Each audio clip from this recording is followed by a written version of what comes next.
देवी सर्वभूतेषु मां प्रकृतिरूपेण संस्थिता नमस्तस्यै नमस्तस्यै नमस्तस्यै नमो नमः। जय माता दी दोस्तों, भक्ति सागर सोनिका चैनल में आप सबका स्वागत है। और आज हम आपके लिए लेकर आए हैं श्री दुर्गा कवच, जो माँ दुर्गा सप्तशती से पहले किया जाता है नवरात्रों में। तो आइए श्री दुर्गा कवच का पाठ करते हैं। ओम नमो नमश्चंडिकाय नमः। एक समय महर्षि मार्कंडेय ने श्री ब्रह्मा जी से पूछा, हे पितामह, सकल ब्रह्मांड में परम गोपनीय और सर्व प्रकार संसारी जीवों की रक्षा करने वाला, जो आज तक आपने किसी दूसरे के आगे प्रकट नहीं किया हो, सो सरल उपाय मुझे बताइए।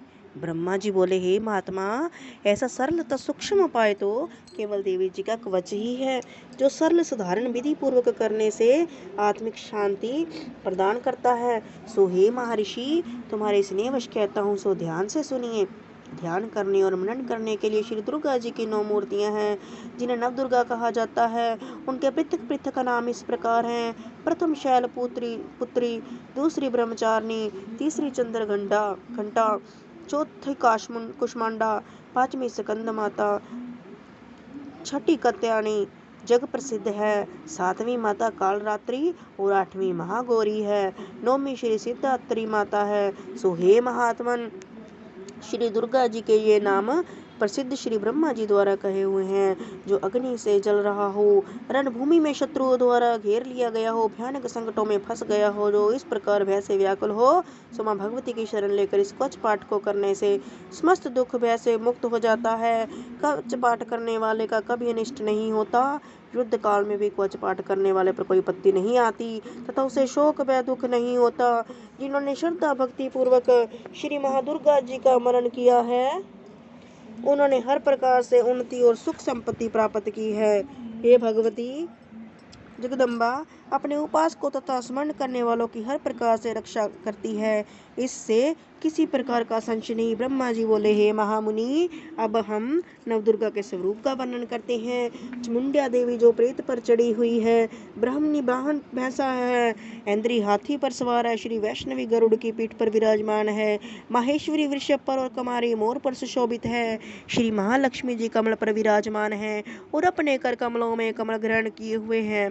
वृषभ पर बैठी ईश्वरी देवी और श्वेत वर्ण है। ब्रह्माणी देवी सब प्रकार के आभूषणों से सुसज्जित हंस पर सवार है। इस प्रकार ये सभी माताएं अनेक प्रकार के योगों से युक्त तथा आभूषणों से सुसज्जित होकर अनेक प्रकार के रत्न जड़ित आभूषणों से सुशोभित है।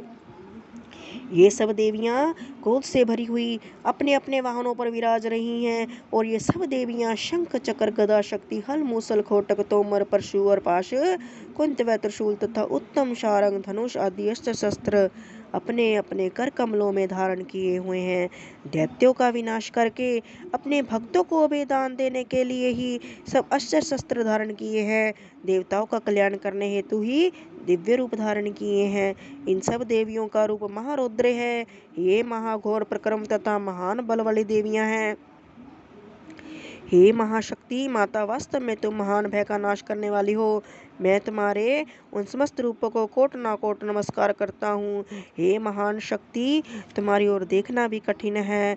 हे दैत्य का संहार करने वाली दुर्गे भवानी, मेरी सब प्रकार से रक्षा करो। दिशाओं में रक्षा, पूर्व दिशा से इंद्री अर्थात इंद्र शक्ति मेरी रक्षा करे। अग्निकोण में अग्नि शक्ति और दक्षिण दिशा से ब्राह्मी तथा नैत्य कोण में खड्ग धारणी माता मेरी रक्षा करे। पश्चिम दिशा में वरुण शक्ति और वायु कोण में मृग पर सवार करने वाली देवी मेरी सब प्रकार से रक्षा करें। उत्तर दिशा में कुमारी तथा ईशान कोण में त्रिशूल धारणी शूल धारण करने वाली महामाई रक्षा करें। ब्राह्मणी मेरे ऊपर की ओर से, वैष्णवी देवी मेरे नीचे की ओर से और मेरी सब प्रकार से रक्षा करे। इस प्रकार मुर्दे पर सवारी करने वाली चामुंडा देवी दसों दिशाओं में हर प्रकार से रक्षा करे। अजिता बाई ओर से और अपराजिता मेरे दाहिनी ओर से रक्षा करें। माला धारणी मेरे माथे की रक्षा करे। यशस्विनी देवी मेरे भुवों की रक्षा करे तथा त्रिनेत्री मेरे भुवों के मध्य भाग और नाक की रक्षा करें। उदयोत्तरी मेरी शिखा की रक्षा करे और उमा मेरे सिर की रक्षा करे। नासिका की यमघंटा देवी रक्षा करे। नेत्रों की शंखनी तथा कानों की द्वारका वासिनी रक्षा करे। कालका देवी गालों की भगवती शंकरी कानों के मूल की रक्षा करे, नासिका की सुगंधा तथा ऊपर के होठों की चर्चिका देवी रक्षा करे। अमित कला नीचे के होठ की तथा जीभा की सरस्वती देवी रक्षा करे। कुमारी दांतों की और कंठ स्थान की चंद्रिका देवी रक्षा करे। गले तथा गुटके की श्री चित्र घंटा माता रक्षा करे और महामाया मेरे तालू की रक्षा करे। मेरे ठोड़ी की कमाक्षी और श्री सर्व मंगल माता मेरी वाणी की रक्षा करे। श्री भद्रकाली मेरी गर्दन की रक्षा करे और धुनधारी मेरुदंड की रक्षा करे। कंठ के बाहरी भाग की श्री नीलग्रीवा माता तथा कंठ के नाली की माता नलकुबरी रक्षा करे। दोनों कंधों की और मेरे दोनों भुजाओं की वज्रधारणी रक्षा करे। श्री दंडनी दोनों हाथों की और मेरी अंगुलियों की महारानी अंबिका रक्षा करे। नखों की शुलेश्वरी और कुलेश्वरी मेरी कुख की रक्षा करे। दोनों सतनों की महादेवी तथा शोक विनाशवी देवी मेरे मन की रक्षा करे। हृदय की ललिता देवी और शूलधारणी उदर की रक्षा करे। कामनी देवी मेरी नाभि की और गुहा भाग के गुहेश्वरी माता रक्षा करे। पूतना व कामनी लिंग की और महिषवाणी मेरी गुदा की रक्षा करे। भगवती कमर की तथा घुटनों की श्री विंध्यवासिनी माता रक्षा करे। सर्व सिद्धि और संपूर्ण कामनाओं को पूर्ण करने वाली श्री महाबाला देवी मेरी दोनों जंघाओं की रक्षा करे। दोनों एडियों की रक्षा नरसिंह करे। देवी तेजस्वी मेरे दोनों पैरों के ऊपर भाग की रक्षा करे। श्री जी पैरों के उंगलियों और तलवासनी दोनों पैरों के तलुओं की रक्षा करे। नखों की रक्षा दृष्टा कराली तथा उद्र केशनी देवी मेरे बालों की रक्षा करे। श्री कवेरी माता मेरे रोमवली के छिद्रों की तथा बागेश्वरी मेरी त्वचा की रक्षा करे। श्री पार्वती देवी रक्त मजा वासा मांस हड्डी और मेदे की रक्षा करे।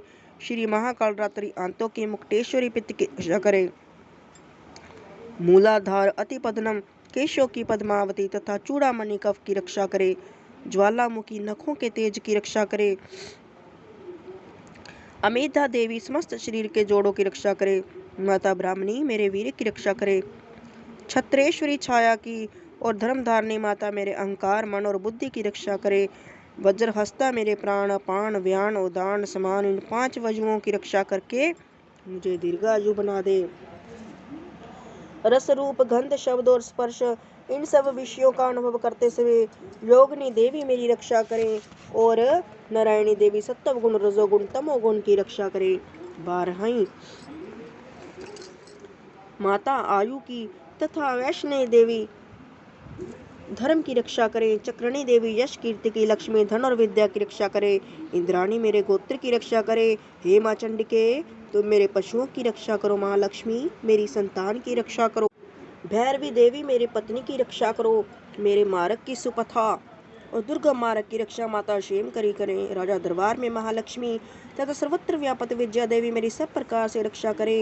हे मातेश्वरी जो स्थान भूल से नहीं कहा गया हो अत रक्षा से वंचित रह गया हो वो तुम्हारे द्वारा सुरक्षित हो, क्योंकि तुम विजयशालिनी तथा पापनाशिनी हो। मनुष्य को चाहिए कि बिना कवच के कहीं एक पग भी ना जाए, इसी में भला है। इसीलिए कवच का पाठ करके ही यात्रा करे। नित्य कवच पाठ के द्वारा ही मनुष्य सब ओर से सुरक्षित रहता है। जहाँ भी कहीं जाएगा उसे वही अन्न धन लाभ होगा और समस्त कामनाओं की सिद्धि वाला विजय प्राप्ति होती है। वह जिस जिस वस्तु की इच्छा करता है वह विष्ट वस्तु से निश्चय प्राप्त होती है। वह मनुष्य इस भूलोक में अतुल्य परमेश्वर को प्राप्त करता है। इस कवच के द्वारा जो मनुष्य सुरक्षित होता है वह हर प्रकार से निर्भय हो जाता है। उसे कोई संग्राम में पराजित नहीं कर सकता और वो तीनों लोकों में पूजनीय होता है। श्री महादुर्गे का यह कवच देवताओं को भी दुर्लभ होता है। जो प्राणी प्रतिदिन विधि विधान से यत्न पूर्वक प्रातःकाल दोपहर तथा सायकाल को श्रद्धा के साथ कवच का पाठ करता है उसे देवी शक्ति और सर्व देवी संपत्ति प्राप्त होती है तथा वह पुरुष कहीं भी पराजित नहीं होता। वह काल मृत्यु से रहित 100 वर्ष से भी अधिक जीता है। उसका शरीर समस्त रोगों से बच जाता है, अर्थात कवच पाठ से लूता और फोड़े फुंसी रोग नष्ट हो जाते हैं। इस पृथ्वी पर मोहन मारण इत्यादि विचार का प्रयोग होते हैं। इस प्रकार से जितने यंत्र मंत्र हैं वे सब इस कवचधारी मनुष्य के आगे नष्ट हो जाते हैं। पृथ्वी पर विचरने वाले आकाशचारी जल से प्रकट होने वाले उपदेश मात्र से होने वाले भूत प्रेत आदि जन्म के साथ प्रकट होने वाले देवता कुल देवता माला आदि डांकनी अंतरिक्ष में विचरने वाले अत्यंत बलवंती भयानक चुड़ैले ग्रह भूत पिशाच यश गंधर्व राक्षस बेताल, कुष्मांड और भैरव आदि अनिष्ट करने वाले देवता वे कवचधारी मनुष्य को देखते ही भाग जाते हैं। कवचधारी पुरुष को राज्य दरबार में सम्मान और उन्नति की प्राप्ति होती है। यह कवच मनुष्य के तेज को बढ़ाता है और अति उत्तम है। अतः इस कवच का पाठ करने वाले की इस धरातल पर यश कीर्ति सब जगह फैली जाती है। प्रथम इस कवच का पाठ करके उसके पश्चात दुर्गा सप्तशती का पाठ करना चाहिए। इस प्रकार पाठ करने वाले पृथ्वी और आकाश तथा वन पर्वतों के समान स्थिर होते हैं तथा उनके पुत्र पौत्र संतान आदि बनी रहती है। देहांत होने पर भगवती महामाया की कृपा से वह पुरुष परम पद को प्राप्त होता है, जो कि देवताओं को भी दुर्लभ है। वह सुंदर दिव्य रूप धारण करके कल्याण में भगवान शंकर के चरण में लीन होकर परम पद को प्राप्त होता है। अब प्रभु कृपा करो, ये ही भांति शब्द जी भजन करूं दिन राति। बोल साचे दरबार की जय। जय माता दी। इस तरह से हमारा श्रीदेवी कवच समाप्त हुआ। आगे हम आपको सुनाएंगे अगला स्तोत्र, जिसके लिए आप हमें सुनते रहिए। हमारे चैनल को लाइक, सब्सक्राइब और शेयर करते रहिए। कीलक स्तोत्र के इसके बाद आपको देवी कवच के बाद अगला स्तोत्र और उसके बाद हम आपको कीलक स्तोत्र सुनाएंगे और उसके बाद हम आपको पूर्ण श्री दुर्गा सप्तशती का पाठ भी सुनाएंगे। इसीलिए हमारे साथ बने रहिए। अगर आपको हमारी वीडियो अच्छी लगती है तो हमें सुनते रहिए, लाइक, सब्सक्राइब और शेयर करते रहिए। जय माता दी।